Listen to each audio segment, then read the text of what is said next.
Pengertian globalisasi. Globalisasi adalah berasal dari kata globalization. Global artinya dunia, sedangkan season artinya proses. Secara bahasa, arti globalisasi adalah suatu proses yang mendunia, suatu proses yang membuat manusia saling terbuka dan bergantung satu sama lainnya tanpa batas waktu dan jarak. Di era globalisasi yang didukung perkembangan teknologi, alat transportasi, dan ilmu pengetahuan seseorang, di suatu wilayah dapat mengetahui segala jenis informasi yang tersebar di dunia luar dengan cepat dan mudah. Globalisasi dimaknai sebagai dunia satu atap atau dunia batas. Globalisasi menurut para ahli seperti Sela Somarjan, globalisasi adalah terbentuknya sistem organisasi dan komunikasi antar masyarakat di seluruh dunia untuk mengikuti sistem dan kaidah-kaidah yang sama.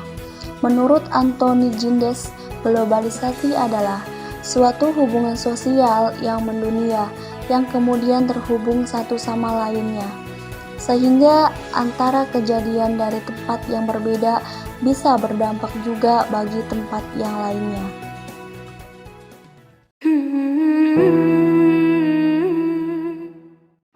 Dampak globalisasi terhadap Indonesia. Fenomena yang terjadi di negara-negara sedang berkembang, seperti contohnya di negara Indonesia, bahwa pengaruh globalisasi sangat dirasakan sekali dampak dan pengaruhnya baik langsung maupun tidak langsung, terutama oleh masyarakat atau rakyat yang berpenghasilan rendah, masyarakat petani, pedagang, pengusaha kecil, dan yang kurang memiliki akses ke sumber modal. Bagaimana gelombang globalisasi di Indonesia yang sudah mempengaruhi juga aspek-aspek kehidupan lainnya, bukan saja menghantam kehidupan perekonomian, bahkan sudah sampai kepada pergeseran nilai-nilai budaya, bangsa, etika, moral, dan kebersamaan, serta kesetiakawanan sosial sebagai suatu modal sosial yang selama ini dimiliki oleh seluruh bangsa Indonesia dan mewarnai kehidupan masyarakatnya yang agamis. Sekarang sudah hampir tidak terlihat lagi. Yang sangat terlihat dengan secara kasat mata adalah sifat-sifat individualisme yang tinggi, ketidakkepedulian terhadap kehidupan di sekitarnya, kesenjangan yang semakin melebar, rasio antara jumlah penduduk yang kaya dengan yang miskin semakin tajam. Di sini menggambarkan tingkat kesejahteraan yang belum merata. Di bidang pendidikan, Indonesia masih sangat jauh tertinggal oleh negara-negara lain, baik sistemnya maupun anggarannya. Globalisasi merupakan suatu proses hilang atau keburnya batas-batas yang ada dalam antar negara, sehingga membuat interaksi antar negara satu dengan negara lainnya menjadi lebih mudah, seperti aktivitas ekspor dan impor atau kerjasama antar negara. Hal ini dapat meningkatkan devisa suatu negara dan memenuhi kebutuhan di dalam negeri. Sesungguhnya globalisasi dapat memberikan dampak positif dan dampak negatif. Dampak positif globalisasi bagi masyarakat diantaranya yaitu semakin berkembang pesatnya teknologi dapat memudahkan kebutuhan masyarakat baik dalam komunikasi ataupun untuk kebutuhan pribadi dan perekonomiannya. Indonesia juga semakin meningkat. Sedangkan dampak negatifnya, berdampingan negara semakin canggihnya teknologi, perekonomian menjadi berkembang dengan pesat seperti adanya belanja online, yang mana masyarakat dapat memesan sesuai kebutuhan mereka menggunakan handphone yang sudah terhubung dengan internet. Namun, adanya belanja online, penipuan menjadi di mana-mana. Hal ini yang menjadi dampak negatif terhadap masyarakat sebagai pengguna teknologi.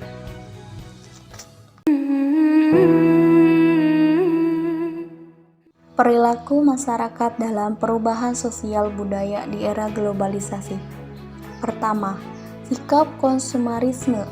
masyarakat menjadi tertarik dengan produk-produk terbaru yang dipromosikan melalui media elektronik dan juga media sosial.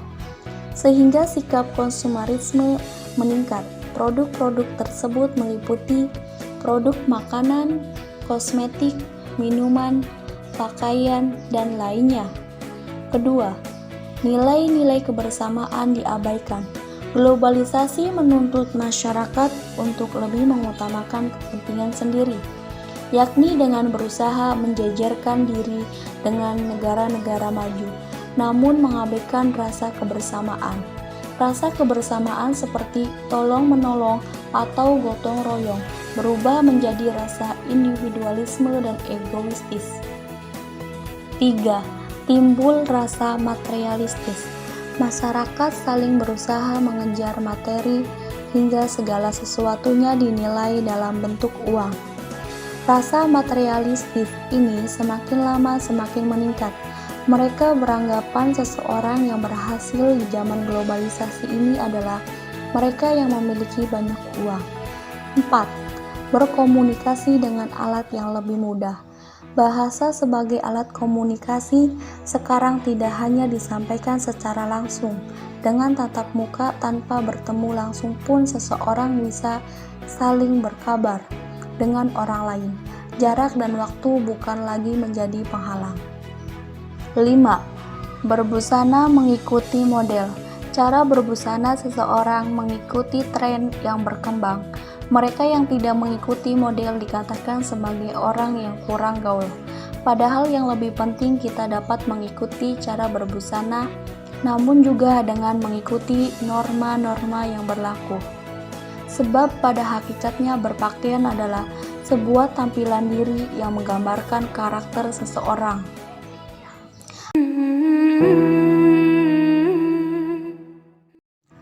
Jati diri bangsa Indonesia di era globalisasi teknologi informasi.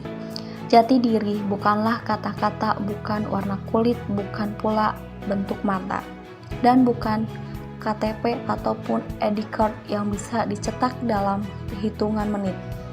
Jati diri adalah suatu pribadi dan realitas pada diri yang melekat erat, menyatu, tak terpisah.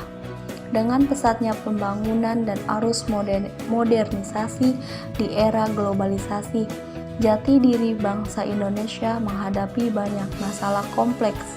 Sebagai media komunikasi utama di negara ini, bahasa Indonesia perlu untuk terus beradaptasi dan melawan pengaruh asing. Sebelum Indonesia merdeka, bangsa Indonesia telah memiliki bahasa nasional yang diperjuangkan melalui persengketaan dan pertentangan, serta berbagai bentuk kericuhan. Dalam hal pemilihan bahasa Indonesia sebagai bahasa nasional, rasanya tak ada bangsa di dunia ini yang seberuntung bangsa Indonesia. Era globalisasi merupakan tantangan bagi bangsa Indonesia untuk dapat mempertahankan diri di tengah-tengah pergaulan antar bangsa yang sangat kompleks. Untuk itu, bangsa Indonesia harus mempersiapkan diri dengan baik dan penuh perhitungan. Salah satu hal perlu diperhatikan adalah masalah jati diri bangsa. Jati diri bangsa Indonesia memperlihatkan bahwa bangsa Indonesia adalah bahasa yang sederhana, serta tata bahasanya sederhana, mudah dipelajari, dan tidak rumit.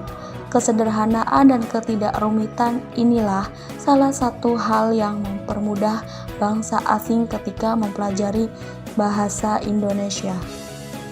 Kesederhanaan dan ketidakrumitan bahasa Indonesia tidak mengurangi kedudukan dan fungsi bahasa Indonesia dalam pergaulan dan dunia kehidupan bangsa Indonesia. Di tengah-tengah pergaulan antar bangsa, bahasa Indonesia telah membuktikan diri dapat dipergunakan untuk menyampaikan pikiran-pikiran yang rumit dalam ilmu pengetahuan dengan jelas. Tantangan globalisasi yang dihadapi bangsa Indonesia sehubungan dengan upaya mempertahankan jati diri bangsa antara lain sebagai berikut. 1. Melemahnya penghayatan terhadap Pancasila sebagai pandangan hidup bangsa. Pancasila merupakan gagasan bangsa Indonesia yang merupakan kesatuan yang bulat dan utuh. Pancasila dijadikan pandangan hidup berbangsa dan bernegara. Sejak proklamasi kemerdekaan tahun 1945, penetapan pandangan hidup yang berdasarkan Pancasila ini dilakukan berdasarkan kesepakatan dan kesadaran penuh bangsa Indonesia.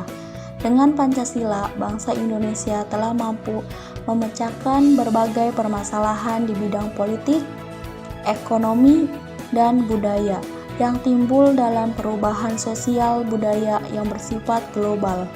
2. Pengaruh unsur budaya dalam pemakaian bahasa Indonesia. Bahasa Indonesia perlu mensyukuri dan sekaligus bangga karena memiliki bahasa nasional yang diakui, dipelajari, dan dijadikan sebagai jati diri bangsa, khususnya dalam berkomunikasi. Modernisasi dan globalisasi juga ikut mempengaruhi atau mungkin mengubah berbagai unsur bahasa yang kita miliki. Misal, perbendaharaan kata, kata berbahasa, dan struktur pembahasaan yang digunakan ini semua menjadi tantangan agar kita dapat membangun bahasa Indonesia tanpa menghilangkan ciri khas bahasa itu sendiri yang terbukti dapat mempersatukan berbagai suku, etnis, dan agama.